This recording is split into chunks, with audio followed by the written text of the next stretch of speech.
Welcome to a H Islamic post. رسوله الكريم وعلى آله وأصحابه أجمعين أما بعد. انسان کے دل میں جس کی محبت ہوتی ہے، قدر ہوتی ہے یا عظمت ہوتی ہے تو اس کی طرف خود بھاگتا ہے.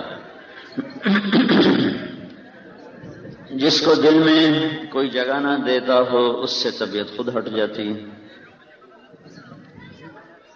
یہ خیال مجھے ابھی آیا جب میں نے سلام پھیرا تو ادھر سے یہ سارے نوجوان بھاگ کے آگے آئے. سنتیں کوئی نہیں پڑھی، بھاگ کے آگے آئے. ادھر سے بھی بھاگ کے آئے کہ بے ہم شاہد کو زیادہ قریب سے دیکھیں. لیکن اللہ کتنا بڑا ہے، اس کا حکم چھوڑ دیا. بھائی یہ پنکھا پیچھے چلو، یہ پنکھا ہاں پیچھے چلو، ہٹائی دو.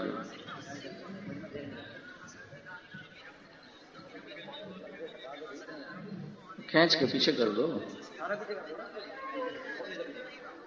بس. اب نظر آ رہا ہے؟ ٹھیک ہے.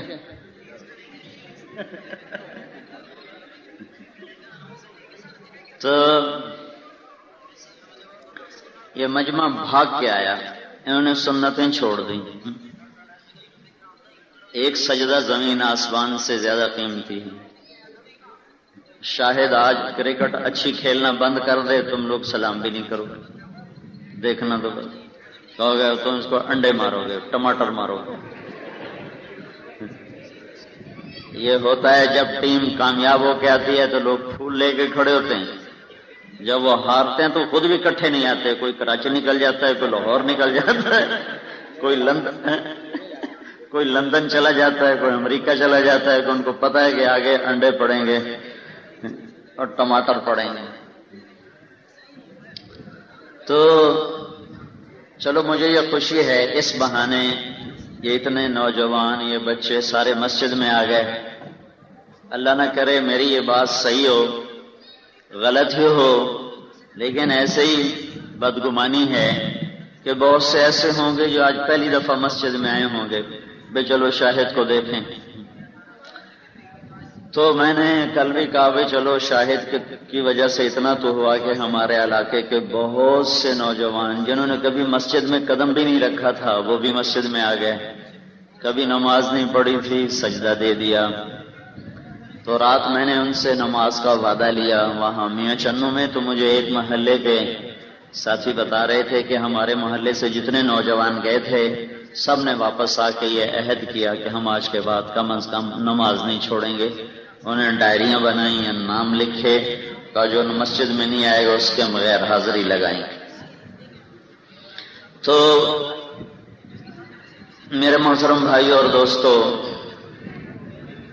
اللہ تعالیٰ ہے کسی کو شہرت دیتا ہے، کسی کو گمنام کرتا ہے، کسی کو عزت دیتا ہے، کسی کو ذلیل کرتا ہے، کسی کو رزق دیتا ہے، کسی کو تنگی دیتا ہے، کسی کو بادشاہی دیتا ہے، کسی کو فقر دیتا ہے. ان ساری شکلوں میں اللہ میرا اور آپ کا امتحان لیتا ہے. موت پر آ کر یہ مدت ختم ہو جاتی ہے. قبر کے سے پہلے ہی جسم میت بن جاتا ہے. میں مکہ میں تھا جب ملک فہد فوت ہو گیا.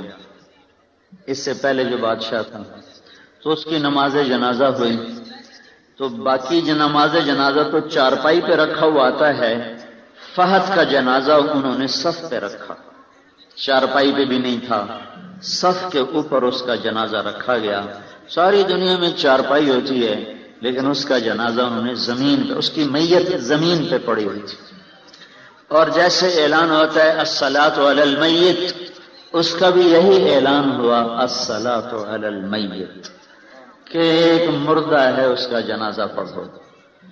تو موت میرے عزیز ہو، میرے بھائی ہو، بادشاہ ہو، مشہور ہو، فقیر ہو، امیر ہو، موت آ کر ایک نیا جہان دکھاتی ہے جہاں نہ پیسہ چلتا ہے، نہ شہرت چلتی ہے، نہ عزت چلتی ہے، نہ یہاں کے مرتبے چلتے ہیں، وہاں صرف حضرت محمد صلی اللہ علیہ وسلم کی پاک زندگی کا سکہ چلتا ہے۔ جو میں ابھی برطانیہ گیا تھا تو میں وہاں یہ بات روزانہ کہتا تھا کہ بھائی محمدی پاسپورٹ بنوا لو اگر جنت میں جانا ہے۔ وہاں جن پاکستانیوں کو وہاں کا پاسپورٹ مل گیا ہے وہ بڑا فخر کرتے ہیں کہ ہمارا برٹش پاسپورٹ ہے۔ تو اس تاثر میں میں کہا کرتا تھا بھائیو صرف ایک پاسپورٹ ہے جس پر جنت کا ویزا لگ سکتا ہے، باقی دنیا میں کوئی پاسپورٹ نہیں ہے جس پہ اللہ جنت کا ویزا لگائے گا، اور وہ صرف اور صرف محمدی پاسپورٹ ہے۔ حضرت محمد صلی اللہ علیہ وسلم کی پاک زندگی وہ ہے تمہارے لیے جنت کا پاسپورٹ اور جنت کا راستہ۔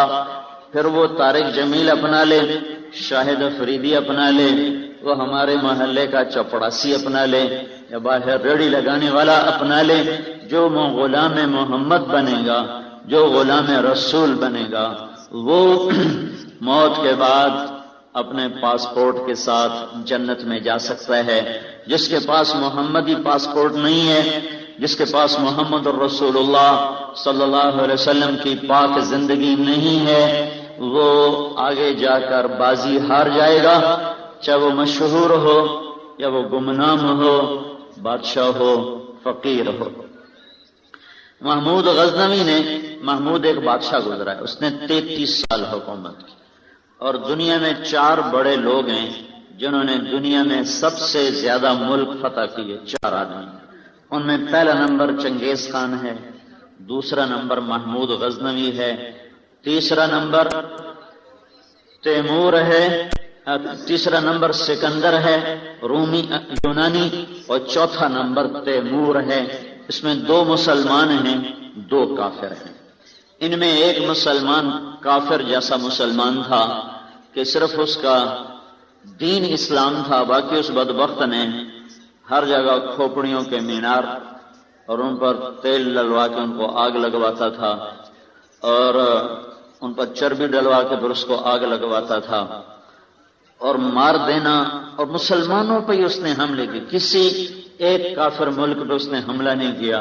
ساری زندگی وہ مسلمانوں کو لوٹتا رہا، ہندوستان میں بھی آ کر اس نے لوٹ مار کی، بہت قتل و غارت اس نے مچایا، اللہ ہی اس کی قبر کو آگ سے بھرے۔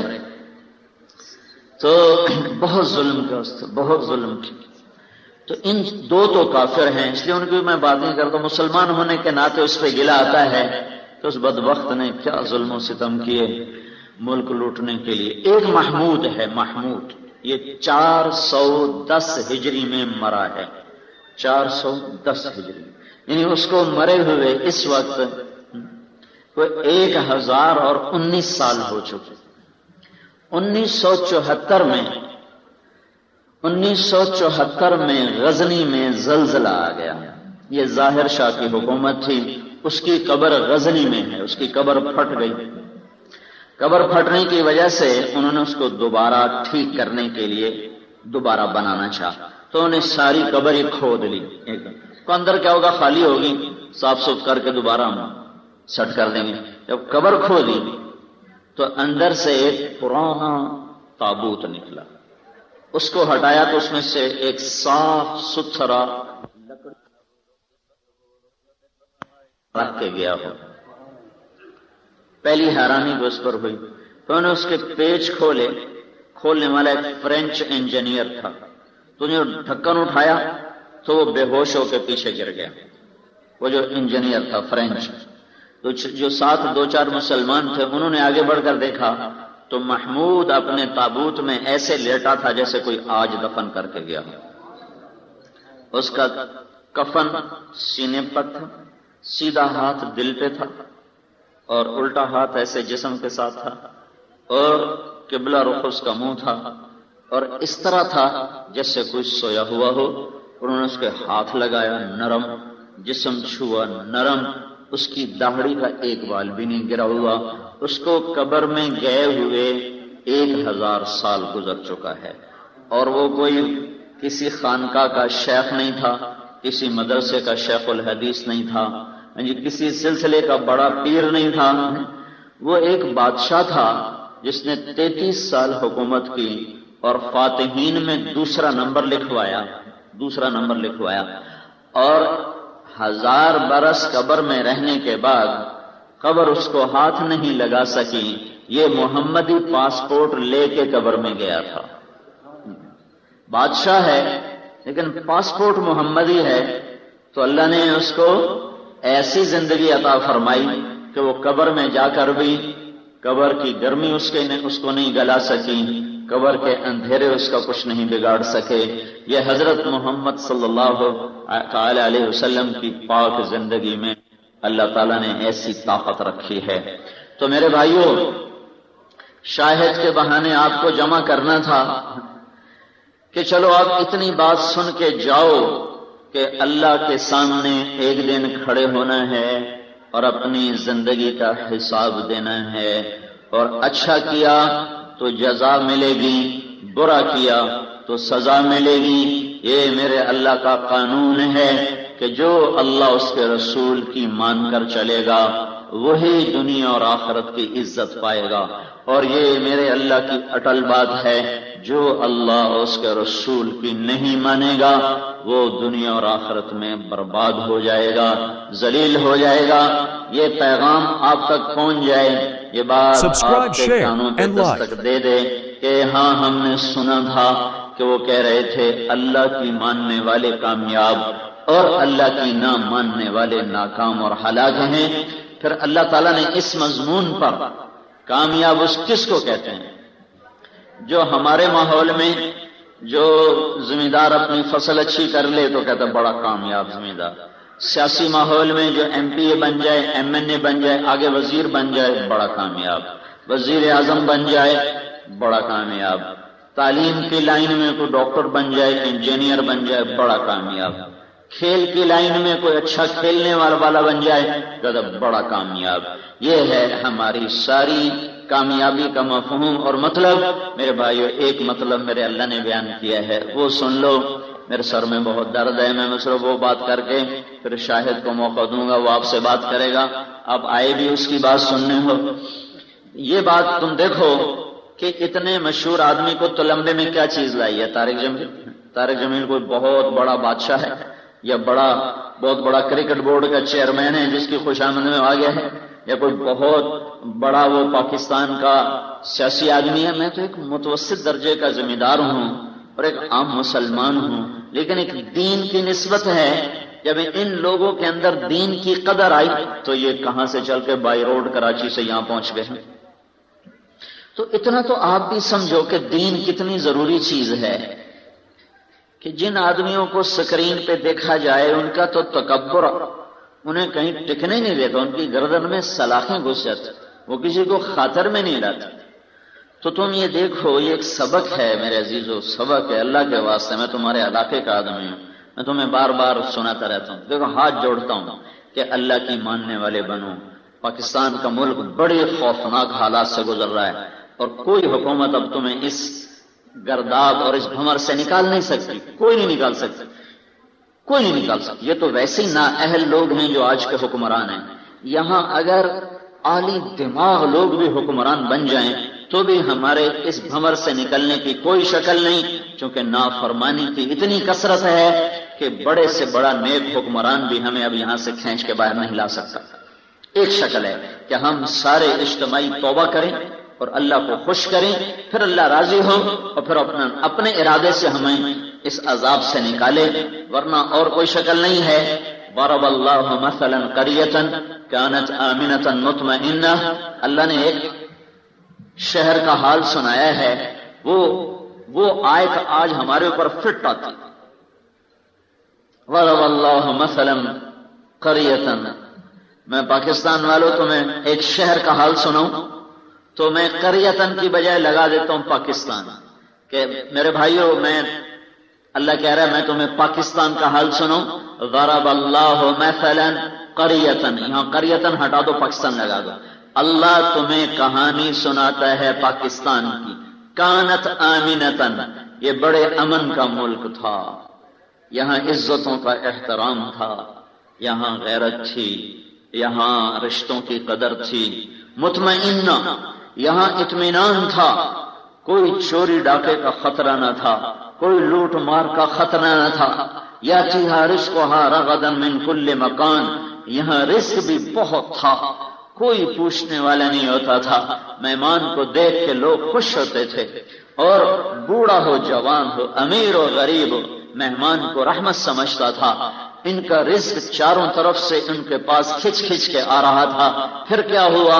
فکفرت بانعم اللہ، پھر وہ میرے شکر گزار بننے کی بجائے میرے نافرمان بن گئے۔ کفرت، ناشکر ہوئے میری نعمتوں کے، بانعم اللہ، پھر میری نعمتوں کے ناشکر ہوئے۔ پھر میں نے کیا کیا؟ فاذاقها اللہ لباس الخوف والجوع، تو پھر میں نے انہیں بھوک اور خوف کا کرتا پہنا دیا ہے، میں نے انہیں خوف کا اور بھوک کا لباس پہنا دیا۔ خوف دل میں ہوتا ہے، اگر پورے جسم میں ہو تو کیا حال ہوگا؟ بھوک معدے میں ہوتی ہے، اگر پورے جسم میں ہو تو کیا حال ہوگا؟ تو میرا اللہ کہتا ہے انہوں نے کیا کیا؟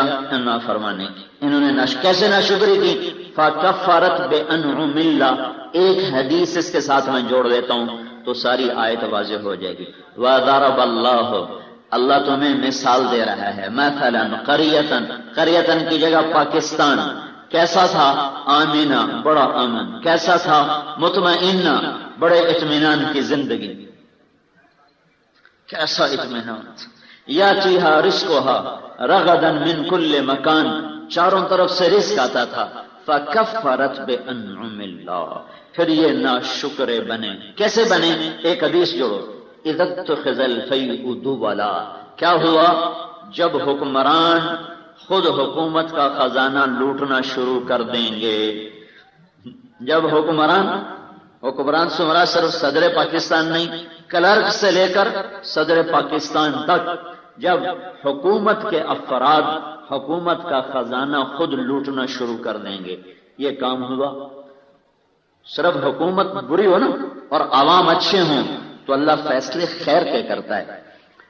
اللہ اس وقت پکڑتا ہے جب عوام بھی بگڑ جائے اور بادشاہ بھی بگڑ جائیں۔ ہمارے بادشاہ، ہمارے حکمران، ہماری فوج، پولیس اور یہ سارے حکومتی اہلکار 10 لاکھ سے زیادہ نہیں، چلو 15 لاکھ لگا، 20 لاکھ لگا، 20 لاکھ سے ہرگز زیادہ نہیں، اور ہمیں 15 کروڑ۔ اگر 20 لاکھ سارے فرعون ہوں اور 14 کروڑ 80 لاکھ صحیح ہوں تو اللہ تعالیٰ تو یہاں آسمان زمین کے برکتوں کے دروازے کھول دے۔ وہ بھی خراب ہیں، ہم بھی خراب ہیں۔ تو اب پہلے حکمرانوں کی بات آئی کہ جب حکمران طبقہ یعنی کلرک بھی حکمران ہے اور سپاہی بھی حکمران ہے، تھانے دار بھی حکمران ہے، ڈی ایس پی بھی حکمران ہے، حکومت الگ الگ، جب یہ خود لوٹنا شروع کریں گے، وز امانت و مغنمہ، اب عوام کی بات آئی، جب لوگ امانتیں خود کھا جائیں گے، امانتیں خود کھا جائیں گے، امانت رکھی جائے گی، ہڑپ کر جائیں گے۔ اگلی والزکات و مغرمہ، پیسے والے لوگ زکات دینا چھوڑ دیں گے، مالدار لوگ زکات نہیں دیں، زمینداروں کو تو پتہ نہیں عشر ہوتا کیا تو دے کون؟ ہمارے زمینداروں کو پتہ بھی نہیں ہے کہ فصل پہ بھی اللہ نے زکات رکھی ہے، تو دے گا کون؟ والزکات و مغرمہ، مال والے زکات دینا چھوڑ دیں گے، وتعلم لغیر الدین، اور علماء اللہ سے جڑنے کی بجائے بادشاہوں سے جڑنا شروع کر دیں گے، اللہ کے سامنے جھکنے کی بجائے بادشاہوں کی چوکھٹ پہ سجدے شروع کر دیں گے۔ ہر طبقے کی برائی میرا نبی بتاتا جا رہا ہے کہ پھر کیا ہوا؟ پاکستان تو بڑا اچھا تھا، پھر یہ نافرمان ہو، وہ نافرمانی کیسی ہوئی؟ 4 باتیں آ گئیں۔ پھر کیا ہوا؟ وَأَطَاعَ الرَّجُلُ زَوْجَتَهُ، لوگوں نے بیویوں کی فرما برداری شروع کر دی، وَعَقَّ أُمَّهُ، اور ماؤں کے نافرمان ہو گئے، وَأَدْنَى صَدِيقَهُ، دوست کا استقبال کیا، وَأَقْصَى أَبَاهُ، اور باپ کے بدتمیز ہو گئے، باپ کی بےعزتی، دوست کی عزت۔ اور کیا ہوا؟ وَصَادَ الْقَبِيلَةَ فَاسِقُهُمْ، قبیلے کا سردار نافرمان بنا، وَكَانَ رَئِيسُ الْقَوْمِ أَرْذَلَهُمْ، نکمے نااہل لوگ حکمران بنے، وَأُكْرِمَ الرَّجُلُ مَخَافَةَ شَرِّهِ، ایک دوسرے کو سلام بھی کر رہے ہیں اور اندر میں بغض بھی چھپا ہوا ہے، ایک دوسرے کی نفرت بھی ہے اور سلام بھی کر رہے ہیں، ہنس بھی رہے ہیں، جناب کیا حال ہے، والے ٹھیک ہو، اندر میں نفرت چھپی ہوئی ہے۔ اور کیا ہوا؟ ورتفت الاصوات فی المساجد، مسجدوں میں فرقہ واریت شروع ہو گئی، اور مسجدیں مرکز اسلام تھیں وہ مرکز فرقہ بن گئی، اور ہر فرقے کی مسجد الگ الگ بن کر متعین ہو گئی، اور وہاں محبت کی بات پھیلنے کی بجائے نفرت کی باتیں چلنے لگیں، اور فرقہ واریت نے آپس میں توڑ کے رکھ دیا۔ اور کیا ہوا؟ وظہرت الکائنات والمعازف، اور موسیقی عام ہو گئی، مامو شیر بازار میں گانا ہی گانا، اور یہ تلمبے کے چوک میں گانا ہی گانا، ہوٹلوں پہ گانا، گاڑیوں میں گانا، بسوں میں گانا، موٹروں میں گانا، موٹر سائیکل پہ ٹریکٹر والے بے وقوف خود کچھ نہیں سنتے، دعائیں نہیں سنائی جاندے، یعنی کہ وہ یہ چگل جہان دے بنا مرادو اور تنو آپ تو سنیں دی کا شک کوئی نہیں، ٹریکٹر تے ٹرالی دی گھاں گھاں میں تو کی سننا، سارا جگ جہان سنی جاندا ہے، آپ انہوں ایک شے نہیں سنیں دی پئی تو سارے جہان میں سنائی جاندا ہے، ٹریکٹراں تے بھی گانے لگے ہوئے، ٹرالیاں تے کھوتے ریڑیاں تے گانے لگے ہوئے۔ وظہرت القینات والمعازف، گانا عام ہو گیا اور گانے والیاں محترم ہو گئیں، اور گانا چاروں طرف پھیل گیا، اور کیا ہوا؟ وشربت الخمور، اور شراب پی گئی، شراب پی گئی، اور کیا ہوا؟ ولان آخر هذه الامة اولها، پچھلے لوگوں نے پہلے اللہ کے نیک مقدس بندوں کو برا بھلا کہنا شروع کیا، فکفرت بانعم اللہ، میں نے ان کو پاکستان دیا، اور دنیا میں سے چن اللہ کی قسم کھا کے کہتا ہوں پوری دنیا میں پاکستان جیسا زرعی رقبہ کسی ملک کے پاس کوئی نہیں، کوئی حدیث نہیں بتا رہا ہوں، آنکھوں سے دیکھ کے بتا رہا ہوں، ساری دنیا پہ 6 بر اعظم پھرنے کے بعد بتا رہا ہوں، ایسی خوشبودار مٹی پوری دنیا میں کسی کے پاس کوئی نہیں۔ یہ چونسا مالدہ لنگڑا ہندوستان سے آیا، جہاں یہ پیدا ہوتا ہے اس سے زیادہ لذیذ یہ ملتان کے علاقے میں پیدا ہوتا ہے، اور پوری دنیا میں گجرانوالا، حافظ آباد، وزیر آباد کی زمین کا چاول، اس میں جو اللہ نے خوشبو رکھی، ساری دنیا میں کسی کے چاول میں ایسے خوشبو نہیں جو اس پٹی میں اللہ نے خوشبو رکھی۔ سرگودی کی زمین میں اللہ نے کنو کو ایسا حسن بخشا ہے، ساری دنیا میں کنو ہوتا ہے، ایسا کنو پوری دنیا میں کہیں نہیں ہوتا۔ سوات کے پھولوں میں ایسی مہک ہے، ایک پتی توڑ کے مسجد میں رکھو ساری مسجد مہکنے لگ جائے گی، امریکہ کے 1000 من پھول ڈال دو تو آپ ہی گندو سن خوشبو بھی چوکاشا نہیں آئے گی۔ میں تمہیں دیکھ کے بتا رہا ہوں، اللہ نے اس خطے کو چن کے دیا مسلمانوں کو، چن، اس کا جغرافیائی، اس کے سرحد، اس کا سمندر، اس کا اسلامی ملکوں کے ساتھ ربط، ایک عجب حسین، ایک عجب نظام۔ لیکن کیا ہوا؟ دوبارہ سنو، حکمرانوں نے پیسہ خود کھایا، امانت دار امانت کھا گئے، مالداروں نے زکوٰۃ دینا چھوڑی، علماء نے بادشاہوں سے تعلق بڑھانے شروع کیے، اللہ سے تعلق توڑ دیے۔ اس سے مراد ہر ایک نہیں، سنو، یہ 5 انگلیاں برابر نہیں، ہر ایک نہیں، اکثریت، یہ اکثریت کی بات ہو رہی۔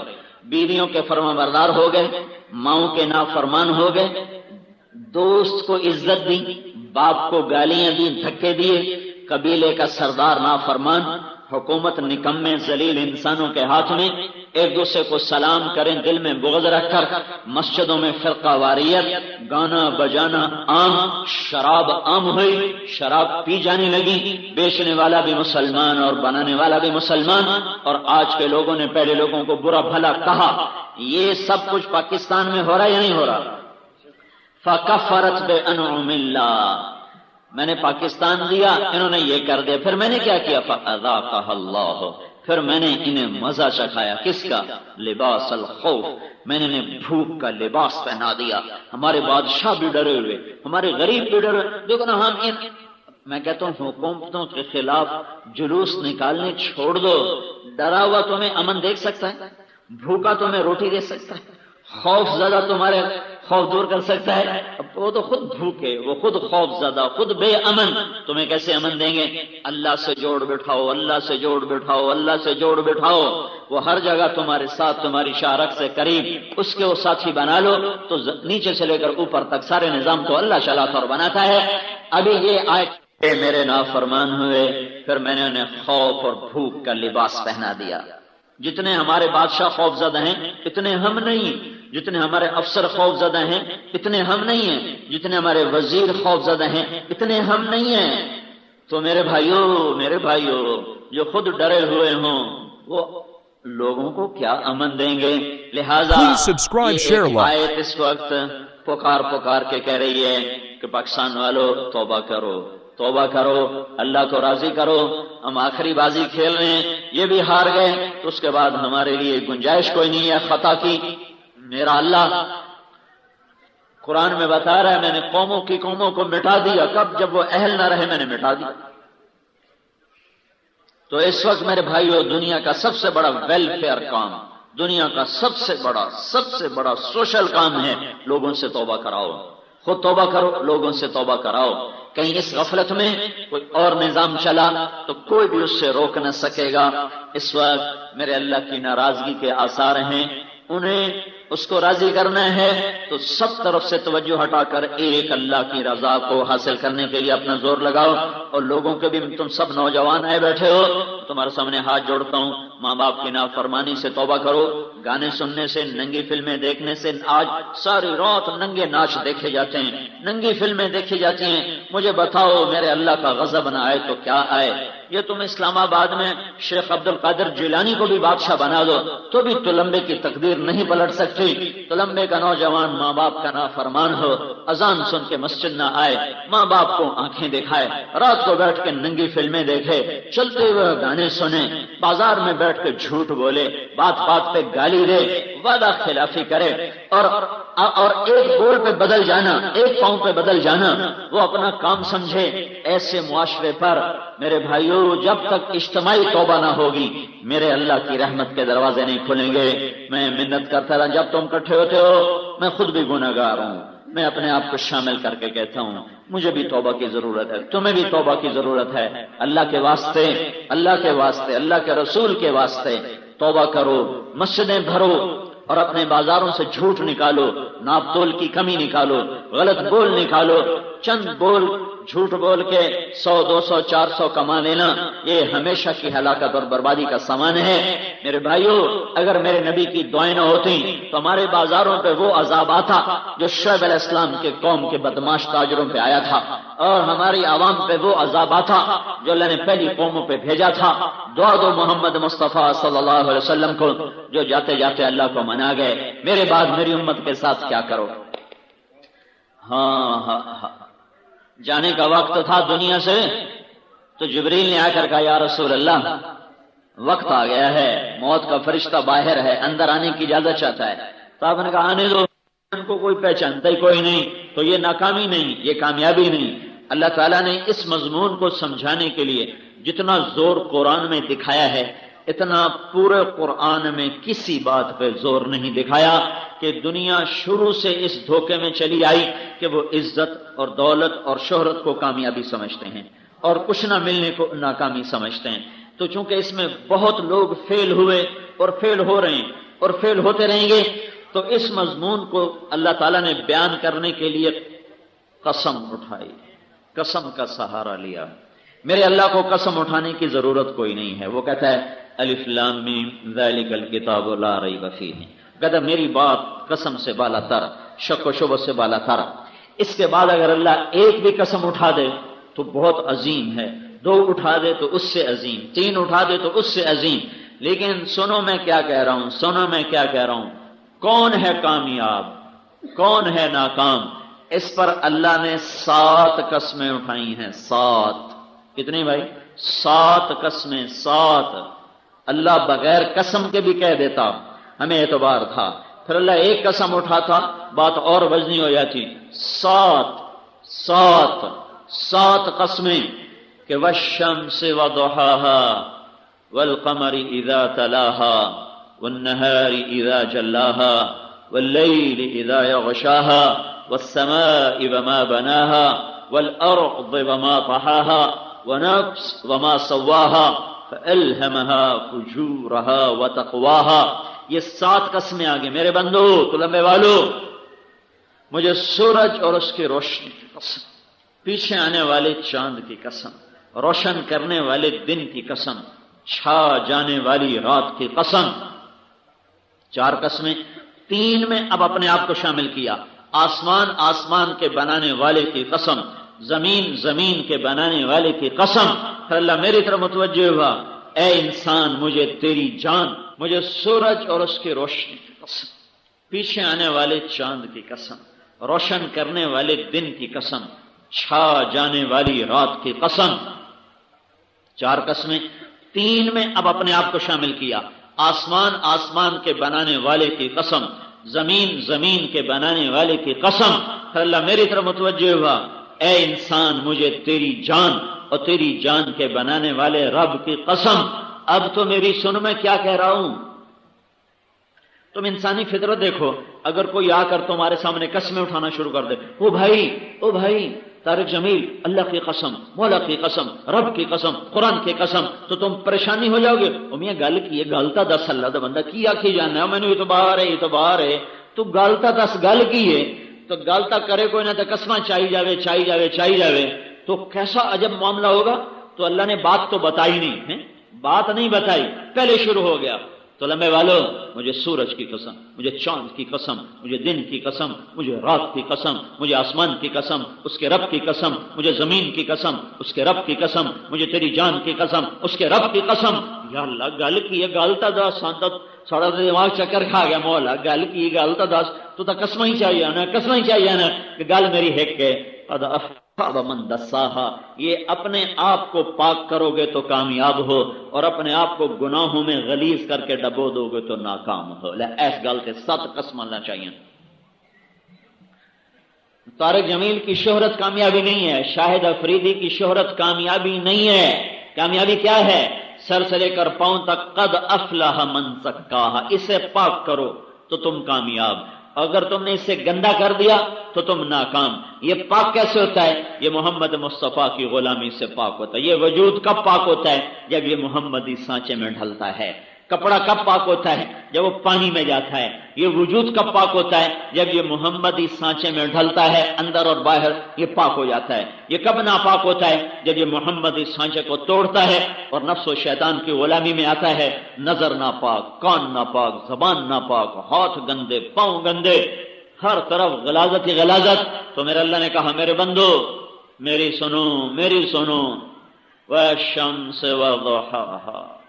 یہ پتہ کیا صورت ہے؟ اللہ کا میرا بندہ مجھے سورج کی قسم، کامیاب وہ ہے جس نے اپنے آپ کو پاک کیا، ناکام وہ ہے جس نے اپنے آپ کو گندا کیا. سمجھو؟ کہتا نہیں، میری تو سمجھ کوئی نہیں آیا. پھر اللہ کہتا ہے والقمر اذا تلاہا، مجھے اس چاند کی قسم، کامیاب وہ ہے جس تو پاک کیا، ناکام وہ ہے جس نے اسے گندا کیا. ہن سمجھیں؟ نہیں، میری سمجھ کوئی نہیں آیا. پھر اللہ کہتا ہے اچھا والنہار اذا جلاہا، مجھے دن کی قسم، کامیاب وہ ہے جو پاک ہوا، ناکام وہ ہے جو گناہوں سے گندا ہوا. سمجھو کہ نہیں؟ وہ کہتا واللیل اذا یغشاہا، مجھے رات کی قسم، جب وہ چھا جاتی ہے. کامیاب کون ہے؟ جو پاک ہوا. ناکام کون ہے؟ جو گناہوں میں گندا ہوا. سمجھو؟ نہیں اللہ، حال بھی سر نہیں لگی. پھر اللہ 5ویں قسم اٹھاتا، والسماء بنا وما بناہا، مجھے آسمان اور اس کے رب کی قسم. اب سمجھو کہ نہیں؟ حال بھی میری سمجھ نہیں آئی. پھر کہتا والارض وما طحاہا، مجھے زمین اور اس کے بچھانے والے کی قسم. کامیاب کون؟ اپنے آپ کو پاک کرنے والا. ناکام کون؟ اپنے آپ کو گندا کرنے والا. سمجھیں؟ نہیں. پھر اللہ آخری قسم اٹھاتا ہے جو بڑے جذبات کی ہے کہ اچھا میرا بندہ، مجھے تیری جان کی قسم. اب تو سمجھ، یہ محبت کی آخری شے ہوتی ہے. جب آدمی کسی کی قسم اٹھاتا ہے کہتا مجھے تیری جان کی قسم. تو میرا اللہ کہہ رہا ہے میرے بندے، مجھے تیری جان کی قسم، تیرے رب کی قسم. کامیاب کون ہے؟ جو میری مانے اور پاک ہو جائے. ناکام کون ہے؟ جو شیطان کی مانے اور ہلاک ہو جائے. یہ سورۃ والشمس ہے. اور شریعت کا قاعدہ ہے، قسم اٹھاؤ تو پھر گواہ کی ضرورت نہیں، گواہ لگ جائیں تو قسم کی ضرورت نہیں. البینۃ علی المدعی والیمین علی من انکر، میرا دعویٰ ہے تو میں گواہ پیش کروں گا، پھر قسم نہیں ہوگی. اور اگر میرے پاس گواہ نہیں ہے تو وہ قسم اٹھائے گا تو پھر گواہی کی ضرورت نہیں ہے. تو یہاں میرے اللہ نے قسمیں بھی اٹھائیں اور گواہ بھی پیش کی، دونوں کام.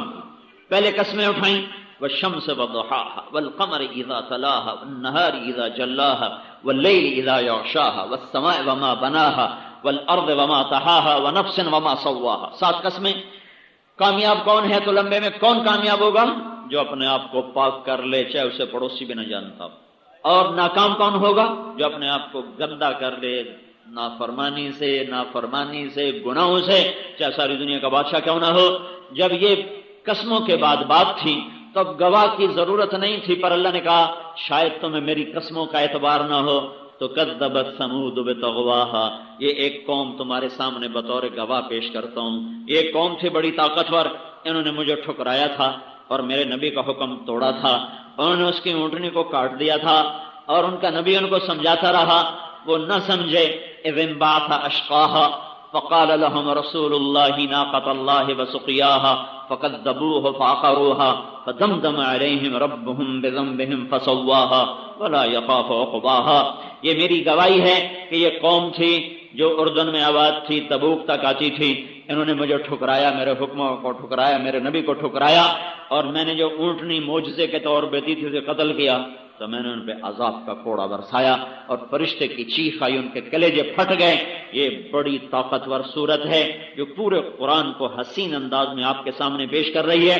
اللہ قسمیں اٹھا کے کہہ رہا ہے سمجھو شہرت کامیابی نہیں ہے، عزت کامیابی نہیں ہے، دولت کامیابی نہیں ہے، گمنامی ناکامی نہیں ہے، اور نہ پہچانا جانا یہ کوئی ناکامی نہیں ہے۔ تم اللہ کو راضی کر گئے تم کامیاب، اور تم نے اللہ کو ناراض کیا تم ناکام۔ بیچ میں ایک جملہ رہ گیا وہ بھی بتاتا ہوں، فَأَلْهَمَهَا فُجُورَهَا وَتَقْوَاهَا، میں نے تیرے اندر برائی کا بھی الہام کیا، اچھائی کا بھی کیا۔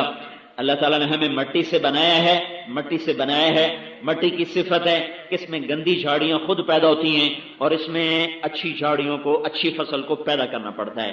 مٹی میں جنگل اپنے آپ پیدا ہوتا ہے اور اس میں کپاس کو، گندم کو، چنے کو، جوار کو، باجرے کو، موٹ کو، مٹر کو اور یہ کماد کو، باغ کو، آم کو، کنو کو، مالٹے کو پیدا کرنا پڑتا ہے۔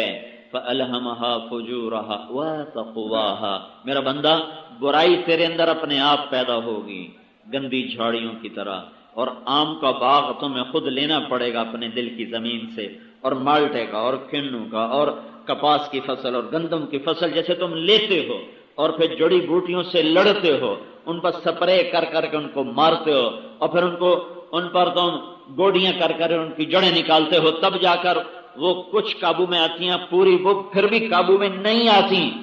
یہ نشانی ہے کہ 100% کوئی آدمی نمبر نہیں لیتا، کچھ نہ کچھ گندی بوٹیاں رہ ہی جاتی ہیں، مرتے دم تک رہ جاتی ہیں۔ ہاں، جو اپنی فصل کو اوپر لے جائے اور چڑھ جائے جھاڑیوں کے اوپر تو اندر کی گندی جھاڑ، وہ چھوٹے موٹے گناہ اللہ اپنے فضل سے معاف کر دے گا۔ ایک قانون بتا، فَأَلْهَمَهَا فُجُورَهَا، برائی تیرے اندر اپنے آپ آئے گی، وَتَقْوَاهَا، نیکی کو تجھے پیدا کرنا پڑے گا، وہ خود نہیں آئے گی۔ نماز نہ پڑھنے کی کوئی کوشش نہیں، نماز پڑھنے کی کوشش ہے، سمجھو۔ روزہ نہ رکھنے کی کوئی محنت نہیں، روزہ رکھنے کی محنت ہے۔ تواضع کے، تکبر کی کوئی محنت نہیں، تکبر اپنے آپ آتا ہے، لیکن تواضع کے لیے محنت کرنی پڑے گی۔ غصہ، انتقام اپنے آپ آتا ہے، معاف کرنے کو سیکھنا پڑے گا۔ یہ ہے اصل کامیابی۔ اس پہ شاہد فریدی آ جائے، طارق جمیل آ جائے، مولوی شوکت آ جائے، یہ سارا مجمع آ جائے تو کامیاب ہے۔ اگر اس سے ہٹ گیا تو میں بھی ہلاک، اور ہر وہ ہلاک ہے جو اللہ کو ناراض کر گیا۔ میرے بھائیو، یہ تبلیغ کا کام اس کامیابی کو سیکھنے اور پہنچنے کی محنت ہے۔ اس میں یہ لوگ چلے، اللہ تعالیٰ نے ان کو دین کا شوق دیا، ذوق دیا، اسی شوق میں تو آپ کے پاس آئے، ورنہ ایسے کوئی آ سکتا ہے؟ تو دین کی عظمت ہے یہ۔ تو میں آپ سب بھائیوں سے عرض کروں گا کہ توبہ تو ماشاءاللہ میں نے آپ سے درخواست کی، آپ سب نے چلو زبان سے تو کہہ دیا، دل میں بھی کر لینا۔ تو ایک یہ کم از کم یہ جو مجمع جا رہا ہے 5 وقت کی نماز دے کر جاؤ، آج کے بعد نماز نہ چھوڑنا، ٹھیک ہے نا بھائی؟ دیکھو آپ اللہ کے فضل سے آئے ہو اور اللہ کے فضل سے ہم سارے جمع ہوئے ہیں، تو ایک میری گزارش ہے نماز نہ چھوڑنا۔ دوسری یہ ہے ماں باپ زندہ تو ان کی قدر کرنا، ان کی خدمت کرو، ان کی قدر کرو۔ تیسری گزارش کرتا ہوں گالی دینا چھوڑ دو، جھوٹ بولنا چھوڑ دو، غیبت چغلی کرنا چھوڑ دو، قرآن سیکھو، اور تبلیغ میں ہر مہینے 3 دن کے لیے جماعت میں جاؤ۔ یا آپ ہر مہینے 3 دن جاتے رہو گے تو اللہ آپ کے لیے راہیں کھول دے گا، راستے نکال دے گا۔ اس کی آپ ساری نیت کرو، اللہ سے مانگو، انشاءاللہ اللہ آپ کے لیے دنیا اور آخرت کی ہر خیر کے راستے کھولے گا اور ہر برائی سے آپ کو بچائے گا۔ نیت کر دو نا سارے بھائی۔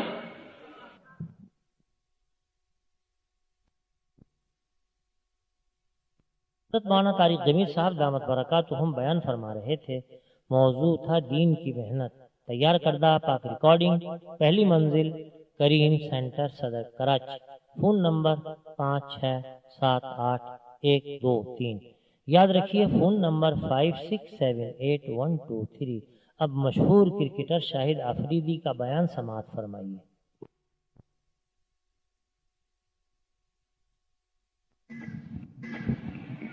السلام علیکم۔ یہاں آنے سے پہلے مولانا صاحب کی طبیعت بہت زیادہ خراب تھی، اللہ صحت دے انہیں۔ تو مولانا صاحب نے مجھ سے کہا کہ آفریدی تم نے نا میری جگہ بیان کرنا 1 گھنٹے کا کر لو گے؟ میں نے 1 گھنٹے کا بیان تو میں کتاب سے دیکھ کے بھی نہیں کر سکتا، تو فی الحال تو میں وہاں سے گھر سے لے کر یہاں تک صرف یہی دعا کرتا رہا کہ اللہ انہیں صحت دے اور ان کا بیان میں خود سنوں اور لوگ بھی سنیں انہیں، جس کی وجہ سے مجمع جمع ہوا ہے۔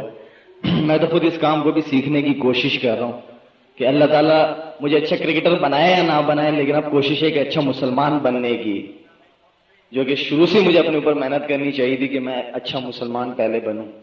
کلمہ تو پڑھ لیا لا الہ الا اللہ محمد رسول اللہ، لیکن اس کلمے کو دل میں نہیں اتارا میں نے، اس کلمے پہ یقین کہ ہر چیز جو کچھ ہوتا ہے وہ اللہ سے ہوتا ہے۔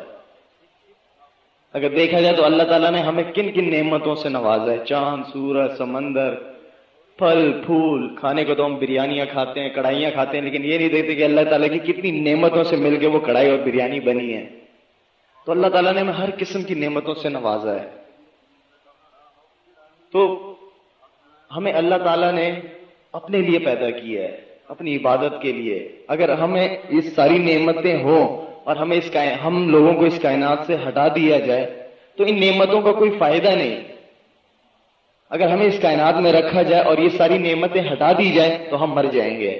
تو اللہ تعالیٰ نے یہ سب کچھ ہمارے لیے ہی دیا ہے اور ہمیں اپنے لیے پیدا کیا اللہ تعالیٰ نے۔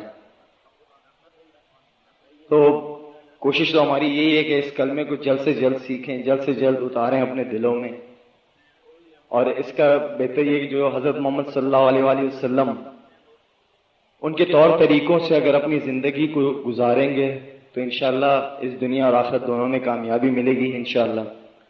ایک اللہ کا نبی شما فرمائے، حضرت علی رضی اللہ عنہ ایک یہودی کا سامنا ہوا تو انہوں نے فرمایا کہ کیسے کہہ سکتے ہیں آپ لوگ کہ آپ لوگوں کا جو دین ہے یہ 24 گھنٹے کا دین ہے، کہ آپ لوگ سوتے نہیں ہیں، کھانا نہیں کھاتے، نہاتے نہیں ہیں؟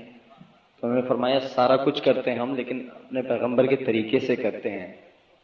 تو ان کے طریقوں کو اگر ہم لوگ اپنی زندگی میں لے کے آئیں کہ کس طرح بیٹھ کے وہ پانی پیا کرتے تھے، کس طرح ان کا اخلاق تھا لوگوں سے بات کرنے کا، باتھ روم کس طرح جاتے تھے، کھانا کس طرح کھاتے تھے، تو اگر یہ چھوٹی چھوٹی طریقے ہم آگے سیکھیں تو انشاءاللہ اس سے ہمیں خود بخود ہی پتہ چل جائے گا۔ تو اس کے لیے ہمیں ایسے بزرگوں کے بیچ میں آ کے بیٹھنا پڑے گا، اللہ کے راستے میں نکلنا پڑے گا، سیکھنا پڑے گا، اس لیے کہ ہم حضور اکرم صلی اللہ علیہ وسلم کی امتی ہیں، آخری پیغمبر تھے ہمارے وہ۔ تو انہی کے کام کو ہم نے آگے بڑھانا ہے، لے کے جانا ہے۔ ہم خود بھی اس کام کو سیکھنے کی کوشش کر رہے ہیں اور لوگوں تک پہنچانے کی کوشش کر رہے ہیں کہ صحیح راستہ یہ ہے۔ خیر باقی تو مولانا صاحب نے آپ سب حضرات کو اچھی طرح سمجھا دیا، میں تو خود ان کا بیان سننے کے لیے بیٹھا ہوا تھا اور ان کی باتوں سے اندر کا جو جانور تھا وہ تھوڑا سو گیا تھوڑی دیر کے لیے۔ تو مولانا صاحب کے ماحول میں انشاءاللہ جو کچھ ہم نے سنا ہے اللہ ہم سب کو اس پہ عمل کرنے کی توفیق عطا فرمائے۔ اصل بات یہ ہے ماحول کی بات ہے، جتنا ماحول سے جڑے رہیں گے اتنا انشاءاللہ ہمارے اندر جو محنت ہوگی وہ زیادہ بڑھ جائے گی، اور جتنا ہو سکے اللہ کے راستے میں نکلے۔ ہمیں بھی جہاں موقع ملتا ہے، ہم لوگ بھی بڑے مصروف ہیں، لیکن جہاں موقع ملتا ہے اللہ کے راستے میں نکلنے کی کوشش کرتے ہیں، اس دین کو سیکھنے کی کوشش کرتے ہیں، اور یہ یقین پیدا کرنا چاہتے ہیں اپنے دلوں میں کہ جو کچھ ہوتا ہے اللہ سے ہوتا ہے، اس کے سوا کسی سے نہیں ہوتا۔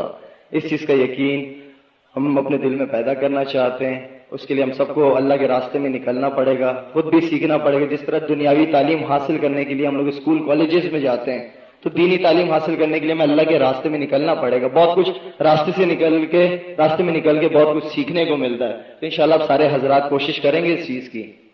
اچھا میرے کیا واقعات میرے پاس بھائی تبلیغ والے آیا کرتے تھے، سچی بات یہ میں ان سے نہیں ملتا تھا، بھاگ جاتا تھا، ان کی دہشت بھی بڑی، ہم چھپ جاتے تھے۔ یہ گھر پہ آیا کرتے تھے تو میں ان سے نہیں ملا کرتا تھا, چوکیدار سے کہتے تھے, جھوٹ بہت بولتا تھا کہ میں نہیں ہوں گھر پہ اور یہ اور وہ, یا ان سے جب بھی بات ہو جاتی تھی تو ان سے کہا انشاءاللہ کوشش کریں گے, تو جھوٹ پہ جھوٹ بولتا رہتا تھا. تو آخرکار ایک دفعہ محلے میں ان کے ہاتھ میں آئی گیا, میں کرکٹ کھیلتے ہوئے, یہ لوگ موٹر سائیکل پہ چلتے ہوئے آ گئے, تو ان کے ساتھ میں نے چلے تھوڑی دیر بیٹھے بات تو کریں ان کے ساتھ. تو خیر بات کی ان کے ساتھ, تو ان سے میں نے کہا ٹھیک ہے انشاءاللہ اللہ کے راستے میں نکلیں گے 3 دن کے لیے. تو میں حیدرآباد گیا ان کے ساتھ, 1 دن کے لیے گیا. پھر میں نے ان سے کہا کہ بھائی میں تو میرا انٹرویو ہے, کوئی چینل والے آ رہے ہیں, تو میں جھوٹ بولا کہ میں واپس جا رہا ہوں گھر. تو میں جیسے ہی گھر واپس آیا اندر گیا ہوں, پتہ نہیں کیا ہوا, پھر گاڑی میں بیٹھا پھر حیدرآباد چلا گیا. تو پورے 3 دن لگا کے واپس آ گیا. جو سکون مجھے ان 3 دنوں سے ملا, نماز میں پہلے بھی پڑھتا تھا لیکن ان کے ساتھ بیٹھ کے جو ایک سیکشن ہوتا ہے صبح کا کہ اس میں درس تعلیم ہوتی ہے, تو جو نماز میں پڑھتا تھا اس نماز میں میری 8 سے 9 تو غلطیاں نکل آ گئی تھیں. تو میں نے کہا یار میں اس قسم کی نماز پڑھا کرتا تھا. تو خیر جب بھی اب موقع ملتا ہے اللہ کے راستے میں نکلتے ہیں, ہم اپنے اعمال ٹھیک کرنے میں, غیر مسلم کو مسلمان کرنے میں کوئی دیر نہیں لگے. اگر ہم حضور اکرم صلی اللہ علیہ وسلم کے طور طریقوں کو اپنی زندگی میں لے کے آئے تو غیر مسلمان وہ تو بیٹھے ہوئے ہیں, وہ تو ہم بغیر کوئی تبلیغ کیے بھی مسلمان ہو جائیں اگر ہم مسلمان ٹھیک ہو جائیں. محمد یوسف کیا کہتا ہے, کہتا ہے لالا, مجھے لالا کہتا ہے لالا میں یقین مانے کہ میں کس کو دیکھ کے مسلمان ہوتا, وہی مسلمان میرے ساتھ رہ رہے تھے تو ان کے اعمال ہی ایسے نہیں تھے, ان کو میں دیکھ کے کیا مسلمان ہوتا. تو یہ ہم مسلمان ہیں. تو انشاءاللہ ہم اپنے اعمال درست کریں. آج کل ہم باتیں بھی بڑی کرتے ہیں نا کہ چیزیں مہنگائی بہت ہو گئی ہے اور بہت زیادہ مہنگا ہو گیا سامان وغیرہ, حکومتوں کو بلیم کرتے ہیں. مہنگائی کچھ بھی نہیں ہوئی, یقین مانے ہمارے کاروباروں سے, ہمارے رزق سے برکت اٹھ گئی ہے. پہلے کا مسلمان جب صبح اٹھتا تھا نا سب سے پہلے نماز پڑھا کرتا تھا, مسجد میں آ کے قرآن کی تلاوت کرتا تھا, پھر اپنے کام کاج سے نکلتا تھا گھر سے. آج کل کا ہمارا مسلمان بیچارہ صبح اٹھتا ہے سب سے پہلے اخبار پڑھتا ہے, پھر اس کے بعد کام کاج سے نکلتا ہے. تو یہ فرق آ گیا. اور باقی جتنے بھی نوجوان لوگ آئے ہوئے ہیں یہاں پہ, آپ سب سے گزارش ہے کہ یہاں پہ شاہد افریدی کے لیے یا مولانا صاحب کے لیے, یہاں پہ مولانا صاحب کے لیے آئیں یہاں پہ, میری وجہ سے یہاں پہ نہ آیا کریں. اس لیے کہ میں خود بھی اللہ کے راستے میں نکلا ہوں, کہ میں خود اللہ سے مانگنے کے لیے نکلا ہوں. تو آپ لوگ بھی یہاں پہ آیا کریں, اللہ کے پاس آیا کریں, ان سے مانگا کریں. اس لیے کہ حضور اکرم صلی اللہ علیہ وسلم پہ کوئی بھی پرابلم آتی تھی وہ سیدھا مسجد کی طرف بھاگتے تھے. تو ہمارے اوپر بھی کوئی بھی پرابلم ہماری یہ نہیں ہے, تو جو کچھ ہوتا ہے وہ اس جگہ سے ہوتا ہے, اللہ سے ہوتا ہے. تو اللہ سے دوستی کریں, اللہ سے رشتہ کریں تاکہ سارے مسئلے یہیں سے حل ہوں. تو انشاءاللہ سارے حضرات کوشش کریں گے اس چیز کی. وصل على محمد كما أنت أهله وافعل بنا ما أنت أهله إنك أهل التقوى وأهل المغفرة. ربنا آتنا في الدنيا حسنة وفي الآخرة حسنة وقنا عذاب النار. يا مقلب Thanks for watching my video. قلوبنا على دينك. يا مصرف القلوب صرف قلوبنا على طاعتك. يا مثبت القلوب ثبت قلوبنا على دينك. يا مصرف القلوب صرف قلوبنا على طاعتك. ربنا اغفر لنا ولإخواننا الذين سبقونا بالإيمان ولا تجعل في قلوبنا غلا للذين آمنوا ربنا إنك رؤوف رحيم. ونسألك خير الدنيا والآخرة يا أرحم الراحمين. وصلى الله تعالى النبي الكريم.